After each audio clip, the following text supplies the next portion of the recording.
Hello, everybody. Pastor Randall here with Loudon United Methodist Church. Today we're going to look at Deuteronomy chapter 20. We're looking at chapter 20 by itself because it deals with a big issue that we will be talking about going forward, especially in the book of Joshua, which is the sacred war, otherwise known in Scripture as the ban. This is a difficult subject, especially as followers of Jesus, Prince of Peace, the one who said, "Turn the other cheek." These instructions, as well as the stories that will follow in the Old Testament, most overtly in the book of Joshua, can be troubling. No doubt about it, can be troubling. Why would God call for this holy war to drive out these folks? I'm not going to justify it in my commentary here as we move forward. I just want us to help get our brain around what's being talked about here more than anything.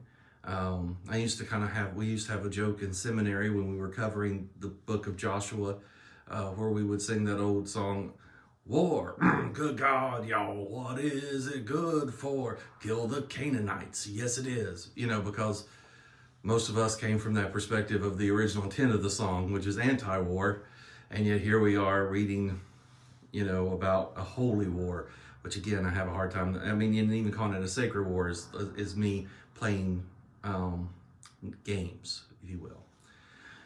When it gets time for the war, one of the things to remember, don't know if this makes it better or not, but they are going against technologically superior foes. Chapter 20 begins, "When you go to war against your enemies and see horses and chariots, an army larger than your own, do not fear them, for the Lord your God is with you, who brought you from the land of Egypt. And before you engage in battle, the priest shall come forward and speak to the troops, and he shall say to them, 'Hear, O Israel, today you're drawing near to do battle against your enemies. Do not lose heart or be afraid or panic or be in dread of them, for it is the Lord your God who goes with you to fight for you, to give you victories.'" So this idea that God will give victory over a numerically superior as well as technologically superior force.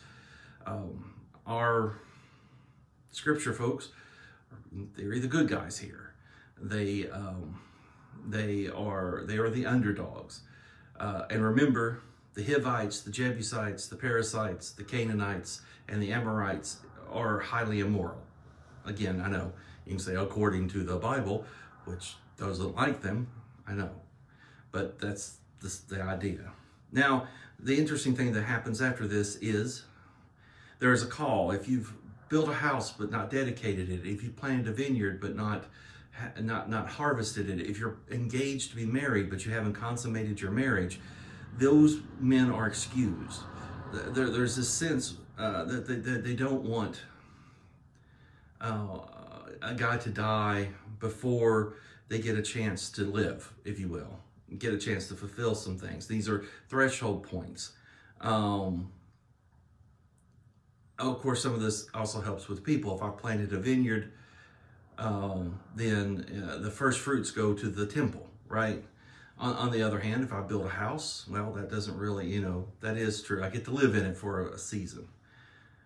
Chapter 10 ends up with this weird insert that will throw us off because we're talking about the ban, and it goes, "When you draw near to a town, offer it terms of peace. And if they give you peace, then those people will be enslaved by you. Still not great, but not destroyed. And if they raise their battle against you, fight, kill all the adult males, but take the rest as plunder, including the children and the women." Now, this gets weird because that's when we find out, no, these are the other people. So this land, this holy land, this Canaan land, is populated not just by the tribes we mentioned, the Jebusites, the Hivites, the Perizzites, the Amorites, and the Canaanites. Those have been delivered to them by God. And then the next instruction is that when you go to a town of those people, you will do as the Lord commands you. They are under the ban. The ban means nothing. Women, children, technology, town. The town is basically to be left. You are to make war against it until it is all gone. And then chapter 20 ends with a strange little bit of holy commandment. Don't mess with the trees. Again, there's some practicalness. You can cut down a tree to make a siege engine, or well, a siege machine, which of course then would be very primitive, mainly more of a ram, a manual, like everybody running up and hitting the wall. If it bears fruit, so learn your trees, and if it has fruit, don't touch it. If not, you may use it. Again, this sort of mixture of a forward-thinking compassion mixed with, well, just brutality of war. And that's the instructions we find in chapter 20. Thank you for being with me, and God bless.